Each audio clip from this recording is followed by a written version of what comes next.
Sampai pada waktu itu banyak lah yang menyakitkan, kayak kita coba bantu sahabat banget. Gue dulu pernah sahabat gue banget lah, dan orang keluarganya, jadi bisnis keluarganya lagi goyah under challenge banget. Kita sampai pasang badan, Pak, nama pribadi kita masuk ke bank apa segala macam. Kita nggak pernah ngomongin berapa, gimana apa segala macam. Itu trust based banget kan. Dan kita beneran siang sore malam tim turun, hitung gudang segede-gede gaban apa segala macam gitu.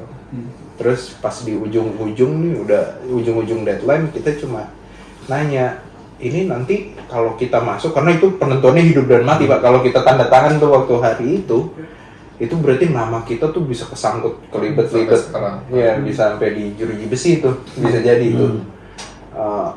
Terus begitu kita tanya, ya kita ada solusi. Makanya tadi kayak monetary value itu bukan transaksional ya, maksudnya bukan kayak lu bisa bayar atau enggak, tapi kita bisa bayangin dia ini sebenarnya punya potensi, dari sini dia bisa dapat ini, bisa dapat ini. Jadi kita nanti dari sininya aja deh kita bikin deal supaya seperti apa nih nanti gitu. Jadi nggak selalu harus kayak lo bayar gue sekian juta gitu misalnya, atau sekian ratus ribu atau sekian 10.000, no.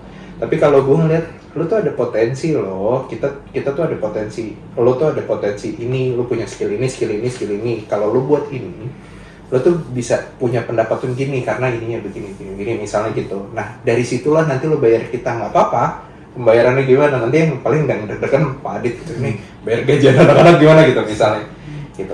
Tapi ya itu tadi, kalau nggak klik, kita pernah ya sahabat beberapa sahabat kita lagi, bukan cuma satu tuh kejadiannya, beberapa kali kita mati-matian mau tolong, ternyata dari sisi sananya nggak gayung bersambut gitu loh. Jadi out of panic, masalahnya udah hampir kelar dari kita, tiba-tiba mereka ambil jalan lain dari konsultan lain pun pernah gitu, kayak kok gini, ya nggak gitu. Jadi makanya kita cari yang beneran bisa bersambut gitu loh. Lo beneran pengen solve ini bareng-bareng nggak, ibaratnya gitu loh Pak.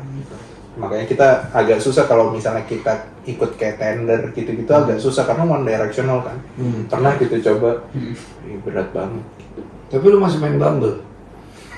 Udah nggak Pak, anak mau 2. Ya justru saya nanya, membantu ngecek. Berarti tiga klien yang menurut lo enggak banget, dari mild, medium ke hot, apa kriterianya? Yang paling susah tuh yang base-nya adalah menurut gue ya, yang paling enggak banget dulu ya, yang semua tentang gue. Perusahaan ini tuh gue bangun dari gini, gue ini, gue udah begini, itu udah big no. Because lo ibaratnya jet tempur sekalipun, lo ada satu baut hilang, lo berantakan. Berantakan. Lalu lo mau meeting klien terus tiba-tiba OB kita misalnya tidak membersihkan dengan semestinya, berantakan meeting kita, bisa bau tai. Tadi tuh ngomongin tai, bisa bau tai beneran kalau ada yang injek tai. Kemarin nggak dibersihin itu bau tai gitu. When they're not respecting all the aspect of their company, itu udah kayak big no-no buat kita, kayak ini sih tinggal tunggu nih, tunggu waktu lah. Itu yang big no-no yang pertama. Terus kalau yang kedua tuh mostly kita tahu honesty yang dia kerjakan dari scope bisnisnya dia tuh bermasalah. Tuh, kita tahu nih duitnya, lo kan harusnya bayarannya segini, kok dari sini dapat gini, gini. Karena kita akan ditanya nanti, akan ditanya, bukan cuma di sini. Kalau ngomongin agama juga, tadi ngomongin Bumble, tapi ini sekarang agama juga. Nah, nanti kita bukan cuma ditanya, ya at least di dunia kita akan ditanya banget nih. Lo waktu itu catat ini, terus minta buku 2 gitu untuk laporan pajak ya dan apa segala macam, itu bakal jadi masalah juga nantinya gitu. Itu big no-no karena resikonya besar sekali Pak. Terus yang ketiga itu yang menjadikan kita itu murni tools aja. Itu tuh sulit. Karena kita itu diskusinya kan, karena target market kita UKM, harusnya tuh kita jadi teman diskusi gitu, Jadi partner beneran. jadi ya seakan-akan dia jadi partner lo. Kita ngobrol aja, kita lo masalah lo apa, oh masalah gue gini, oh gue pernah punya pengalaman, gue nggak bisa ngasih tahu ya source-nya, tapi waktu itu gue pengalamannya gini, lo ada kemarin, oh iya itu gue agak mirip kayak gitu, tapi kasus lo kayaknya beda deh, itu soalnya duitnya duit om lo, bukan duit bank gitu, jadi lo bisa nggak gini, lebih diskusi kayak gitu. Tapi kalau bos, ya nggak bisa dong, nggak bisa gitu dong, nggak bisa, semuanya nggak bisa gitu. Ya terus ini kan kita mau bantu lo, men, gitu loh, kita mau bantu lo gitu, walaupun lo bayar ya, tapi jadi nggak dapet gitu loh. Lebih ke 3 itu sih. Kalau SOW kita diteleponin tiap malam jam 11 malam, nangis kayak, oh gimana gitu, Ram gimana, itu udah biasa banget. Biasa. Sebuah kebiasaan yang menegangkan kali. Lumayan. Ya udah, apalagi dia. Kalau gue dapet surat dari Dirjen Pajak. Gue paling sakit perut tuh kalau nggak sakit perut biasa aja gitu. Di WhatsApp belum ada tulisan apa tuh sudah ngasih, tau nggak sih, kayak upload tapi ngirim gambar. Tapi lo tau kan kalau ngirim gambar di WhatsApp kan masih belum kan, lo udah tahu, wah ini pasti surat cinta dari Pajak nih, gitu di ping. Iya betul.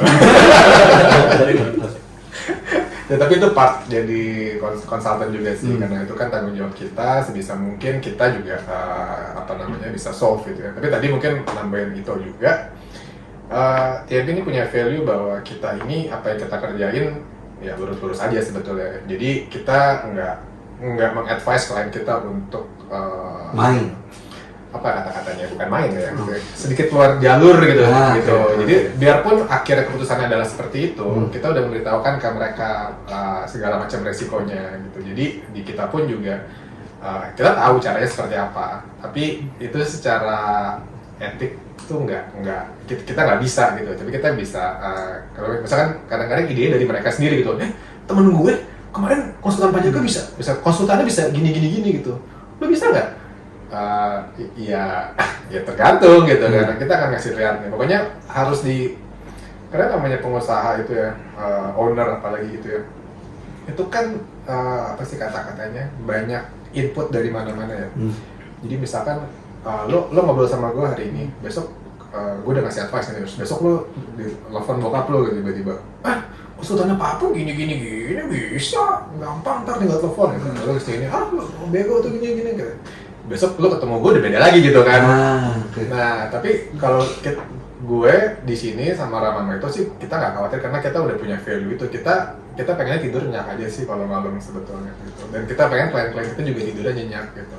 Apapun yang terjadi, mau ada surat apapun, ya kita akan ngasih tahu ini risk, ini part of the business, dan ini part cost biaya lo sebetulnya. Kalau mau jadi pengusaha, masa lo nggak mau terima resiko gitu kadang-kadang. Jadi itu yang kita coba masukin juga bangun juga ke mereka gitu. Berarti salah satu dari 3 yang lu nggak mau ambil nih klien, salah satunya adalah yang tadi.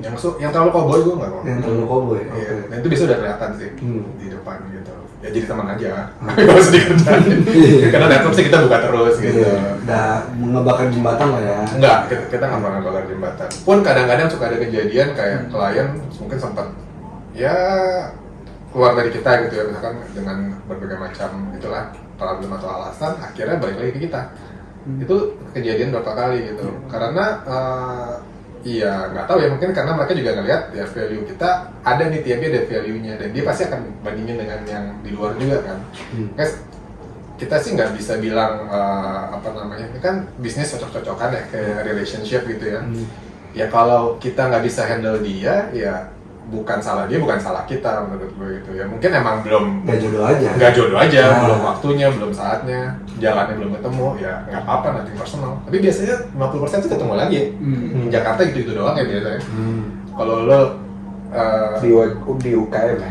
Iya, di brand lokal, brand UKM itu ya, kalau lo perform ya orang dengar. Tapi kalau lo nggak perform, orang lebih dengar lagi kan. Kayak misalkan kita itu yang kita jaga banget ya, jangan sampai tuh kita bikin fraud atau nggak menyelesaikan tanggung jawab kita, atau misalkan uang klien ditilep misalkan, jangan sampai gitu loh.